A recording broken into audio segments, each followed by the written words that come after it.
फिर हजारों साल बाद एक राज्य को दिखाया जाता है जहाँ की महारानी माँ बनने वाली थी, पर वो बेचारी बीमार पड़ गई। तब लोग अपनी महारानी को बचाने के लिए उस जादुई फूल की खोज में निकल पड़े, पर उस फूल को तो इस बुढ़िया ने सबसे छुपा रखा था, क्योंकि ये इस फूल की शक्ति से जवान हो जाती थी। पर आज ये फूल सिपाहियों की नजरों में आ ही जाता है और फिर उस सुनहरे फूल का जादू महारानी को ठीक कर देता है और एक सुंदर सी राजकुमारी का जन्म होता है जिसका नाम होता है रूपांजल। और उसके जन्मदिन पर रानी और राजा एक कंदील को आसमान में भेजते हैं, लेकिन फिर वो बुढ़िया राजकुमारी तक पहुंच जाती है जहां उसे पता चलता है कि राजकुमारी के बालों को काट देने पर जादू खत्म हो जाता है, इसलिए वो राजकुमारी को ही चुरा लेती है और एक गुप्त मीनार में वो उसे पालने लगती है। लेकिन हर साल राजा और रानी राजकुमारी के जन्मदिन पर आसमान में हजारों कंदील छोड़ते हैं, इस उम्मीद में कि एक दिन उनकी खोई हुई राजकुमारी जरूर लौट आएगी। और ये छुटकू पास्कल है, रूपांजल का इकलौता दोस्त। और अब रूपांजल भी बड़ी हो गई है, पर बेचारी रूपांजल को ना चाहते हुए भी इस मीनार की 4 दीवारों में बंद रहना पड़ता है, क्योंकि वो औरत जिसने रूपांजल को चुराया था और जिसे रूपांजल अपनी माँ समझती है, उसने रूपांजल को इस मीनार से बाहर जाने के लिए बिल्कुल मना किया है। और बेचारी रूपांजल खुद को व्यस्त रखने के लिए कुछ न कुछ काम करती रहती है, पर कब तक? आखिर वो भी तो बाहर की दुनिया देखना चाहती है और उसे पता है कि कल रात फिर से उसके जन्मदिन पर आसमान में रोशनी छाएगी और रूपांजल उस रोशनी को बाहर जाकर देखना चाहती है। और वहीं अब कुछ चोरों को दिखाया जाता है जो महल में चोरी करने के लिए आए होते हैं, और इनमें से एक चोर का नाम राइडर है जो कि एक खूबसूरत नौजवान है। और फिर ये राजकुमारी के लिए बना ताज चुरा लेते हैं, पर तभी सिपाही इन्हें देख लेते हैं और इनके पीछे लग जाते हैं। और वहाँ हमारी प्यारी रूपांजल बहुत खुश होती है क्योंकि ये आज अपनी माँ से बाहर जाने के लिए पूछने वाली है और अब इसकी माँ भी वापस आ जाती है, जिसे रूपांजल अपने सुनहरे बालों की मदद से ऊंची मीनार के अंदर ले आती है। और ये औरत रूपांजल की नकली माँ रूपांजल से झूठा प्यार करने का नाटक करती है, क्योंकि इसमें इसका मतलब छिपा हुआ है। ये हमेशा रूपांजल के जादुई बालों से जवान हो जाती है, पर बेचारी भोली रूपांजल इसके इरादों से बेखबर है। वो जानती है कि उसके बालों में जादुई शक्तियाँ है, पर उसे लगता है कि वो तो इन्हें अपनी माँ के लिए ही इस्तेमाल कर रही है, तो इसमें क्या ही खराबी है। और अब रूपांजल अपनी माँ से कह ही देती है कि मुझे वो उड़ती रोशनी देखनी है, वो रोशनी सिर्फ मेरे ही जन्मदिन पर दिखाई देती है माँ, और मुझे लगता है कि उससे मेरा कोई खास रिश्ता है। मैं उस रोशनी को बाहर जाकर देखना चाहती हूँ और जानना चाहती हूँ कि वो क्या है। रूपांजल की ये बात सुनकर वो औरत एक बार फिर से अपनी चालें चलाना शुरू कर देती है। वो रूपांजल को फिर से झूठी बातें बताने लगती है। वो कहती है कि हम इस मीनार में तुम्हारी ही भलाई के लिए रहते हैं, बाहर की दुनिया में बहुत खतरा है, वहाँ मतलबी दानव रहते हैं और तुम मेरी भोली भाली बच्ची हो और फिर से बाहर जाने की बात मत करना। मैं तुमसे प्यार करती हूँ और तुम्हारा भला चाहती हूँ।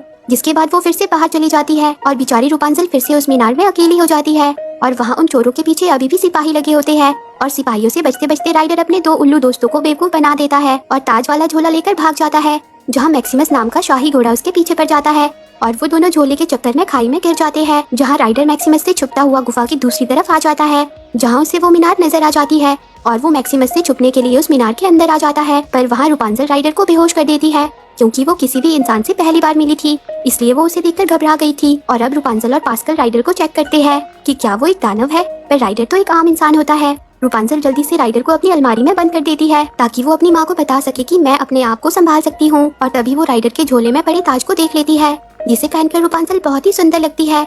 वो झोले और ताज को मटके में छुपा देती है और अपनी माँ को मीनार के अंदर खींच लेती है और वो अपनी माँ को बताने लगती है कि माँ मैं अपने आप को बाहरी दुनिया में संभाल सकती हूँ। पर इससे पहले कि वो अपनी माँ को राइडर को दिखाती, उसकी माँ उस पर गुस्सा हो जाती है कि तुम इस मीनार से बाहर कभी नहीं जाओगी, जिसे देखकर बेचारी रूपांजल सहम जाती है और वो अपनी माँ से झूठ में ही अपने जन्मदिन के तोहफे के तौर पर नए रंग मांगती है, जिसे लाने के लिए उसकी माँ को दूर जाना पड़ता है। यहाँ रूपांजल के दिमाग में कुछ ना कुछ खिचड़ी तो जरूर पक रही होती है और उसकी माँ भी उन रंगों को लाने के लिए बाहर चली जाती है और उसके जाते ही रूपांजल राइडर को अलमारी से बाहर निकाल देती है और उसे अपने बालों की मदद से कुर्सी पर बांध देती है और पास्कल राइडर की पिटाई करके उसे होश में ले आता है और रूपांजल राइडर के सामने आ जाती है। उसे लगता है कि राइडर यहाँ उसके बालों के लिए आया है, पर राइडर के बताने पर उसे पता चलता है कि वो यहाँ उसके बालों के लिए नहीं बल्कि किसी से छुपने के लिए आया था। जिसके बाद पास्कल भी रूपांजल को हरी झंडी दे देता है कि ये सच बोल रहा है। तब रूपांजल राइडर को वो रोशनी दिखाती है जिसे उसने दीवार पर बनाया था।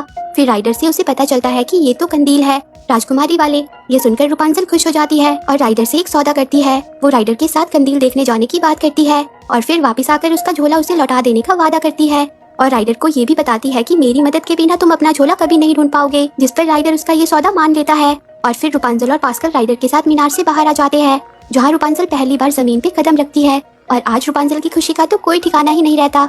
वो तो खुशी से झूमने लगती है क्योंकि आखिरकार आजादी सबको प्यारी होती है, पर उसे इस बात का भी अफसोस होता है कि उसने अपनी माँ की बात नहीं मानी, जिस पर राइडर उसे आकर समझाता है कि दिमाग पर ज्यादा जोर मत डालो, ये सब तो बड़े होने की निशानी है, थोड़ी मस्ती तो सेहत के लिए अच्छी होती है, लेकिन अगर फिर भी तुम वापस अपने घर जाना चाहती हो तो मैं तुम्हें छोड़ देता हूँ, मुझे मेरा झोला भी मिल जाएगा। पर रूपांजल घर न जाकर कंदील देखने जाने का फैसला करती है और वहाँ मैक्सिमस रूपांजल की माँ को राइडर समझकर उसके सामने आ जाता है जिससे उसकी माँ को शक होता है कि शाही घोड़ा आखिर यहाँ क्या कर रहा है। इसलिए वो भागती हुई मीनार के पास आ जाती है और रूपांजल को आवाज लगाती है और रूपांजल के बाहर ना आने पर वो उस मीनार का सदियों से बंद पड़ा दरवाजा खोल देती है और मीनार के अंदर आ जाती है, जहाँ उसे पता चलता है कि रूपांजल मीनार में नहीं है। और वहाँ उसे राइडर का झोला और उसकी तस्वीर मिलती है, जिससे उसे समझ आ जाता है कि रूपांजल इसी के साथ बाहर गई है।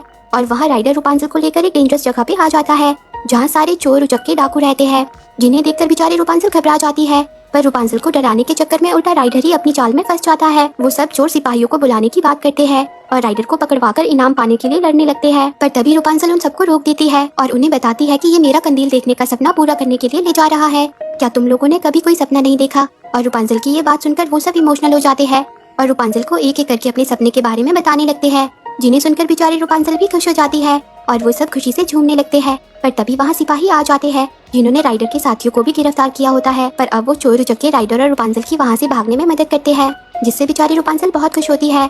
और तभी मैक्सिमस भी वहाँ आ जाता है, जो सूंघकर उस खुफिया रास्ते का पता लगा लेता है। जिसके बाद वो सब राइडर और रूपांजल के पीछे पड़ जाते हैं और सिपाही और राइडर के चोर दोस्त उन दोनों को घेर लेते हैं। पर तभी रूपांजल अपने बालों की मदद से खुद को और राइडर को उन सबसे बचा लेती है।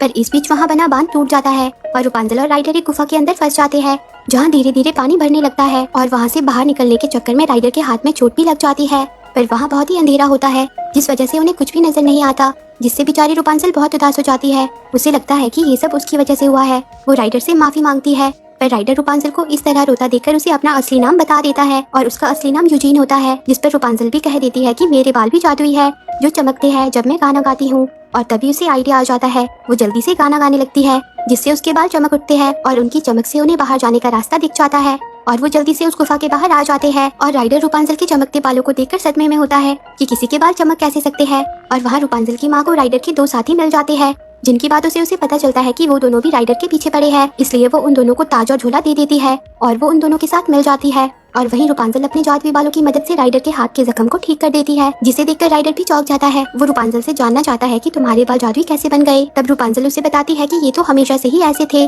माँ कहती है कि जब मैं छोटी थी तो लोग इन्हें काटना चाहते थे, वो सब इनके लालच में पड़ गए थे, पर कटने पर इनका जादू खत्म हो जाता है, इसीलिए मैं कभी उस मीनार के बाहर नहीं निकली। और वो बहुत उदास हो जाती है। तब राइडर भी उसे अपने बारे में बताता है कि मैं एक अनाथ हूँ, मैं हमेशा से ही बहुत पैसे कमाना चाहता था, पर ऐसा नहीं हो पाया, इसलिए मैंने चोरी चकारी का काम शुरू कर दिया। लेकिन तुम इस बारे में किसी को मत बताना, वरना मेरी इज्जत का फालूदा हो जाएगा। और फिर राइडर और लकड़ियाँ लेने चला जाता है, पर उसके जाते ही वहाँ रूपांजल की माँ आ जाती है। वो रूपांजल को वापस घर चलने को कहती है, पर रूपांजल उसके साथ नहीं जाना चाहती। उसे लगता है कि राइडर उसे चाहता है, पर उसकी माँ उसे फिर से कहानियाँ सुनाने लगती है। वो कहती है कि जिसे तुम प्यार समझती हो वो वहम है, तुम बहुत भूली हो। जब तुम उसे ये झोला लौटा दोगी तब उसकी असलियत तुम्हारे सामने आ जाएगी और तब तुम रोते हुए मेरे ही पास आओगी। जिसके बाद वो वहाँ से चली जाती है और तभी राइडर वापस आ जाता है। और अभी रूपांजल राइडर को उस झोले को नहीं लौटाती और रूपांजल की माँ और राइडर के साथी उन पर नजर रखे हुए होते हैं। और अब अगली सुबह मैक्सिमस राइडर को ढूंढ ही लेता है और उसे अपने साथ ले जाने लगता है। तब बेचारी रूपांजल मैक्सिमस को शांत करने की कोशिश करती है। वो और पास्कल मैक्सिमस को अपने कंट्रोल में कर लेते हैं और रूपांजल बड़े ही प्यार से मैक्सिमस को समझाती है कि आज मेरी जिंदगी का बहुत ही बड़ा दिन है और मैं चाहती हूँ कि तुम आज के दिन इसे गिरफ्तार ना करो, सिर्फ 24 घंटे के लिए, उसके बाद तुम्हारी जो चाहे मर्जी हो वो करना। और बेचारा मैक्सिमस भी रूपांजल की बात मान जाता है और फिर वो सब शहर में आ जाते हैं, जिसे देखकर रूपांजल बहुत खुश होती है। और राइडर कुछ प्यारी बच्चियों की मदद से रूपांजल के बालों की एक मोटी सी चोटी बनवा देता है, ताकि रूपांजल को उन्हें संभालने में आसानी हो। और प्यारी रूपांजल शहर के सभी लोगों के साथ खूब मजे करती है और राइडर उसे एक प्यारा सा रुमाल भी देता है, जिसके बाद वो दोनों ही सबके साथ मिलकर नाचते और गाते हैं। और फिर राइडर रूपांजल को लेकर एक नदी के बीचों बीच शहर के बिल्कुल सामने आ जाता है और अब रानी और राजा को दिखाया जाता है, जहाँ वो दोनों ही अपनी राजकुमारी के लिए बहुत उदास होते हैं और वो उसके मिल जाने की उम्मीद में एक बार फिर से कंदील आसमान में भेज देते हैं। जिसके बाद शहर के बाकी लोग भी कंदीलों को आसमान में भेज देते हैं, जिन्हें देखकर आज प्यारी रूपांजल का सपना पूरा हो जाता है। वो और उसका प्यारा दोस्त पास्कल उन कंदीलों को देखकर बहुत खुश होते हैं और राइडर ने रूपांजल के लिए भी कंदील लाए होते हैं और रूपांजल भी राइडर का झोला लौटा देती है। जिसके बाद वो दोनों मिलकर उन कंदीलों को आसमान में उड़ा देते हैं और अब वो दोनों ही एक दूसरे को पसंद करने लगते हैं। पर तभी राइडर अपने चोर दोस्तों को देख लेता है और वो रूपांजल को लेकर किनारे पर आ जाता है और वापिस आने का वादा करके झोला लेकर वहाँ से चला जाता है और अपने चोर दोस्तों के पास आ जाता है और वो उन्हें वो झोला लौटा देता है। पर उन दोनों को अब उस झोले से कोई लेना देना नहीं होता। वो दोनों रूपांजल के पास आ जाते हैं और उससे कहते हैं कि वो झोला लेकर भाग गया, उसने ताज के बदले हमें जादुई बालों वाली लड़की दे दी। पर तभी रूपांजल की माँ वहाँ आ जाती है और उन दोनों को मार गिराती है और अब रूपांजल भी उससे लिपट जाती है। उसे भी लगता है कि राइडर ने उसे धोखा दे दिया और वो अपनी माँ के साथ घर लौट जाती है। और वहाँ राइडर नाव से बंधा हुआ होता है, जहाँ उसे सिपाही गिरफ्तार कर लेते हैं। पर ये सब होते हुए मैक्सिमस देख लेता है और वहाँ बेचारी रुपांजल बहुत ही उदास होती है। वो राइडर का दिया हुआ रुमाल देखती है जिस पर सूरज बना होता है और तभी उसे अपने कमरों की दीवारों पर भी वही सूरज नजर आने लगता है और उसे अपने बचपन की धुंधली याद आ जाती है, जिससे वो परेशान हो जाती है और उसे पता चल जाता है कि खोई हुई राजकुमारी मैं हूँ और उसकी माँ की असलियत भी उसके सामने आ जाती है। और रुपांजल बहुत गुस्सा हो जाती है और उसकी नकली माँ की बातों से उसे पता चल जाता है कि राइडर ने उसे धोखा नहीं दिया था और वहाँ राइडर को फांसी के लिए ले जाया जा रहा होता है। पर तभी वहाँ वो चोर उचक्के उसकी मदद के लिए आ जाते हैं, जिन्हें मैक्सिमस ने ही वहाँ लाया होता है। और फिर मैक्सिमस राइडर को लेकर महल से बाहर आ जाता है और वो दोनों रुपांजल को बचाने निकल पड़ते हैं और राइडर जल्दी से मीनार के अंदर आ जाता है। पर तभी वो औरत राइडर को चाकू मार देती है और फिर वो रुपांजल को वहाँ से ले जाने लगती है। पर बेचारी रुपांजल उससे कहती है कि मुझे बस राइडर को ठीक करने दो, उसके बाद जहाँ तुम कहोगी मैं वहाँ चलूंगी, मैं तुमसे वादा करती हूँ। तब वो औरत राइडर को बांध देती है और रुपांजल राइडर के पास उसे ठीक करने के लिए आ जाती है। पर उससे पहले कि वो राइडर को ठीक करती, राइडर रुपांजल के बाल काट देता है, जिस वजह से वो औरत अपने असली रूप में आ जाती है और पास्कल रुपांजल के बालों की मदद से उस औरत को मीनार से नीचे फेंक देता है और वो राख बन जाती है। पर अब राइडर धीरे धीरे मरने लगता है। तब रुपांजल अपना जादुई गाना गुनगुनाती है, भर दो जख्मी के जख्म, बदल दो खेल किस्मत का, जो खो गया लौटा दो सब कुछ जो था मेरा। और उसका एक आंसू राइडर पे गिर जाता है, जिससे जादू होने लगता है और राइडर का जख्म भर जाता है और वो होश में आ जाता है, जिससे प्यारी रुपांजल बहुत खुश हो जाती है और राइडर रुपांजल को लेकर महल में आ जाता है, जहाँ रानी और राजा रुपांजल को देखकर चौंक जाते हैं और वो अपनी प्यारी राजकुमारी को वापस पाकर बहुत खुश होते हैं। साथ ही वो राइडर को भी अपना लेते हैं और अब सभी खुशी खुशी रहने लगते हैं। मैक्सिमस और पास्कल की जिंदगी भी जबरदस्त हो गई है और रुपांजल और राइडर की शादी हो जाती है और इसी के साथ ये मूवी एंड हो जाती है। तो दोस्तों, आपको ये मूवी कैसी लगी कमेंट